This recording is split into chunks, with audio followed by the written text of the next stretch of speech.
جو کمپنیوں کی طرف سے غالباً آئے, جو باہر کی کمپنیوں کی طرف سے آئے, اور وہ یہ کہتے ہیں یہ غلط ہے. اور ان کو گلا یہ بھی تھا کہ ایک تو یہ سورس آف فنڈنگ ہے, قانون ہے سورس آف فنڈنگ, سو یہ مقبول فورن فنڈنگ کے حوالے سے ہو گیا, لیکن عین ممکن ہے کہ ایک فنڈنگ بھی تھا کہ ایک تو یہ سورس آف فنڈنگ ہے, قانون ہے سورس آف فنڈنگ, سو یہ مقبول فورن فنڈنگ کے حوالے سے ہو گیا, لیکن عین ممکن ہے کہ ایک فنڈنگ ود ان پاکستان بھی انلیگل ہو سکتی ہے, جس طرح میں نے آپ سے کہا. تو اس کے قانونی نتائج کیا ہو سکتے ہیں؟ اس کا نتیجہ سب سے پہلے تو یہ ہوتا ہے کہ اگر جس دن یہ تعین ہوتا ہے کہ 1, 10 یا 100 روپے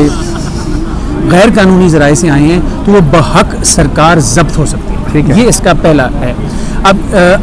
اکبر بابر کی کیس اسی حد تک ہے فی الحال ابھی تک. اس کے بعد کیا آؤٹ فلو ہوتا ہے یہ فائنڈنگ آف فیکٹ کے اوپر ہوگا. اگر ہم فرض کریں کہ یہ پتہ لگتا ہے کہ جی ایک ایکس رقم جو ہے وہ انلیگل سورس سے آئی اور کانفسکیٹ ہو گئی ہے, پھر یہ دیکھا جائے گا کہ جب وہ پیسوں کی ڈکلریشنز فارمز فائل ہو رہے تھے, آپ جانتے ہیں کہ ہر سال پولیٹیکل پارٹی نے اسٹیٹمنٹ جمع کرانی ہوتی ہے, اگر یہ اس وقت کسی نے الیج کیا کہ جی فلاں افسر نے یا فلاں پارٹی کے عہدیدار نے یہ غلط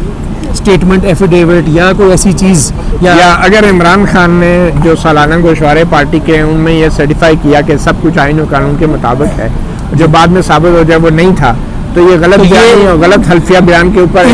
نائل بھی ہو سکتے ہیں. جب وہ کیس کھلے گا تو وہ اپنے فیکٹس پہ ڈسکس ہوگا, لیکن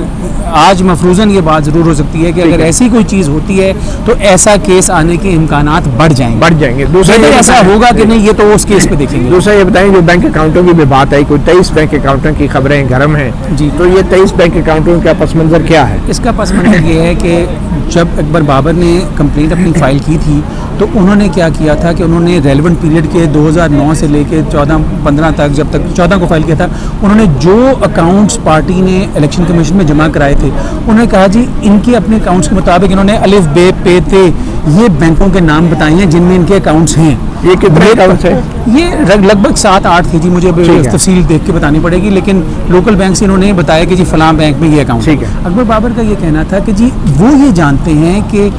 ان اکاؤنٹس کے علاوہ بھی دیگر اکاؤنٹس ہیں جو انہوں نے ڈسکلوز نہیں کیا,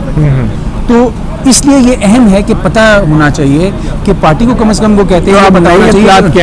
اطلاعات کیا ہیں, کتنے اکاؤنٹس ہیں. اب یہاں پر اسٹیٹ بینک کی جو انکوائری ہے یا ان کی جو اسٹیٹمنٹ ہے وہ ریلیونٹ اس لیے ہو جاتی ہے کہ جب اسکروٹنی کمیٹی نے مانگا ان سے ڈیٹیل آف اکاؤنٹس اور وہ ایک حد تک ہی فراہم کر سکے اسٹیٹ بینک کو, جی, تو انہوں نے پھر اسٹیٹ بینک سے طلب کر لی.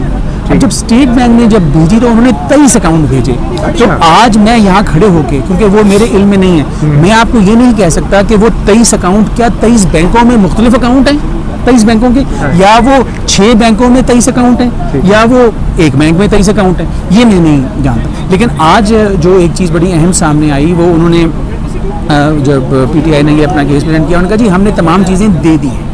تو اب آج میرے خیال میں ہم اس نہج پہ پہنچ گئے ہیں کہ اب جب پارٹی یہ کہہ رہی ہے کہ جو کچھ میرے پاس ہے میں نے تو دے دیا ہے, تو اب اسٹیٹ بینک سے بھی آ گیا ہے, تو اس کو ریکنسائل کریں جس کو آپ نے شروع میں انٹروڈیوس کرایا کہ غالباً کوئی رپورٹ ہے, میرے علم میں ویسے نہیں ہے کہ ایسی رپورٹ ہے, بٹ آپ ماشاءاللہ زیادہ جو کمیٹی بنائی تھی الیکشن کمیشن نے جس کو آڈٹ کمیٹی کہا گیا تھا, اسکروٹنی کمیٹی, وہ 2 سال ہو گئے اس کو کام کرتی رہی جی, یہ تقریباً 2 سال سے یہ کام کر رہی ہے. اب کوئی رپورٹ جمع ہوئی ہے؟ نہیں, میرے علم میں نہیں ہے اگر رپورٹ جمع ہوئی ہے, لیکن کہا جا رہا ہے کہ شاید اس رپورٹ کے اندر یہ 23 اکاؤنٹ سامنے آئے ہیں. نہیں, یہ جو 23 اکاؤنٹ ہے نا, یہ تو جی آج آرڈر شیٹ جب ان کے آئے نا, تو جب اسکروٹنی کمیٹی کا ریکارڈ سامنے کمیشن کو پیش کیا اور ہمیں پہلی دفعہ وہ کاپیاں پارٹی کی طرف سے ملی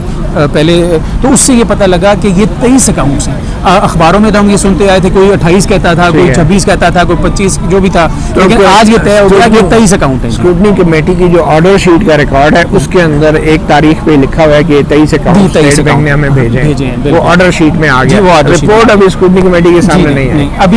ابھی تک تو جو ہمارے پاس ریکارڈ ہے اس کے مطابق ایسی رپورٹ سبمٹ نہیں ہوئی. اگر کیونکہ کمیٹی آپ کو پتا ہے انٹرنل کانفرنس بھی کرتی ہوگی یقیناً, تو اگر اس میں کوئی انہوں نے تیار کر لی ہے چیز تو وہ یقیناً ایسے ہوگا. یہ بھی ایک بڑی دلچسپ صورتحال ہے. ایڈوکیٹ احمد حسن, بہت شکریہ. آج بتاتے چلیں کہ 4 مزید درخواستیں تحریک انصاف کی طرف سے آج پیش کر دی گئی تھی, جس میں کہا گیا تھا کہ ہمیں اسکروٹنی کمیٹی نے سنا نہیں ہے, اور پھر اس کے بعد انہوں نے تعصب کا بھی الزام لگایا درخواست گزار اکبر ایس بابر کے اوپر, اور کچھ ایسی دوسری